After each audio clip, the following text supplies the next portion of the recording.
Bonjour à tous et à toutes.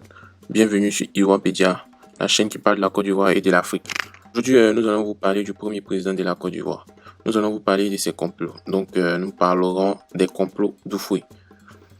C'est parti. Dans un contexte généralisé de coups d'État qui vont frapper la plupart des pays africains dans les années qui vont suivre l'indépendance, c'est-à-dire dans les années 1960, les vrais complots seront commandités depuis les réseaux coloniaux, notamment les France-Africains, c'est-à-dire les colons, et qui vont atteindre leurs cibles et permettre de changer les régimes qui vont oser remettre en cause les accords de coopération signés au moment des indépendances.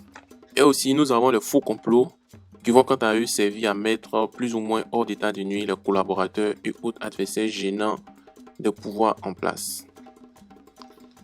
Et nous sommes dans la République de Côte d'Ivoire, nouvelle république dirigée par M. Félix Houphouët-Boigny, qui ne va pas en rester en marge de ce vaste climat de suspicion généralisée et va connaître des histoires de complots, pour la plupart des faux complots. Nous allons parler ici en général de 3 complots ou prétendus, à savoir le complot dit du chat noir, le complot dit des jeunes, le complot dit des anciens qui vont mettre en mal le climat politique ivoirien. Nous commençons par le complot du chat noir.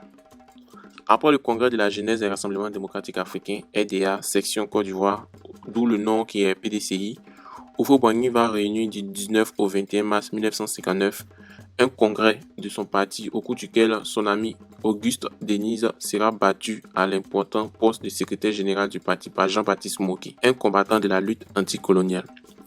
Cette défaite d'Auguste Denise va mettre à mal les calculs politiques du président du parti qui aurait souhaité voir un proche à ce poste stratégique. C'est dans ce contexte que Moké sera accusé un peu plus tard, après son élection, de complot contre Houphouët-Boigny et démis de toutes ses fonctions le 2 novembre 1959. Dans ce complot peu ordinaire aux allures mystiques dit chat noir, Moké aurait entraîné un chat noir avec la photo d'Houphouët dans le boyau de l'animal sans autre forme de preuve. Voilà ce complot du chat noir. Donc on l'accuse d'avoir enterré un chat noir avec la photo d'Houphouët dans le boyau de l'animal. C'est bizarre, mais bon, c'est un complot. Et nous partons au deuxième complot, dit le complot des jeunes. En 1963, va venir le tour d'Amadou Koné, secrétaire général de la jeunesse du parti, d'être accusé avec l'ensemble des membres du bureau exécutif de son mouvement de complot contre la sûreté de l'État et est condamné à de lourdes peines. La liste des personnalités mises en cause et condamnées sera étendue aux cadres universitaires et aux intellectuels fraîchement rentrés au pays après les études en France. Et voilà, le président, je pense qu'il avait peur des jeunes, des nouveaux intellectuels, dont il a créé ce complot dit des jeunes. Nous avons aussi le complot dit des anciens. Ironie du sort, la Cour de la sûreté de l'État qui va juger condamner des jeunes accusés de soi-disant complot sera présidée par M. Jean-Baptiste Moké, le chef comploteur dit du chat noir de 1959. C'est bizarre. Contre toute attente, le 28 août 1963, soit 4 mois après le jugement des jeunes cadres mis en cause, il sera lui-même arrêté et embastillé par des complots contre la sûreté de l'État et condamné à la peine de mort. Donc, M. Jean-Baptiste Moké, après avoir jugé les jeunes, lui va être arrêté et puis être condamné à la peine de mort.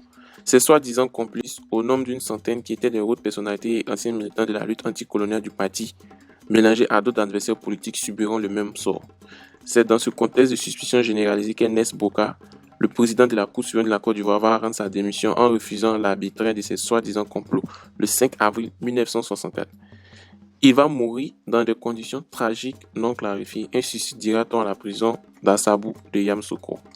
Donc voilà les 3 complots qui ont eu sous le règne de M. Houphouët. Qu'est-ce que vous en dites? Nous attendons votre réaction en commentaire. Merci et abonnez-vous à Ivoirpedia.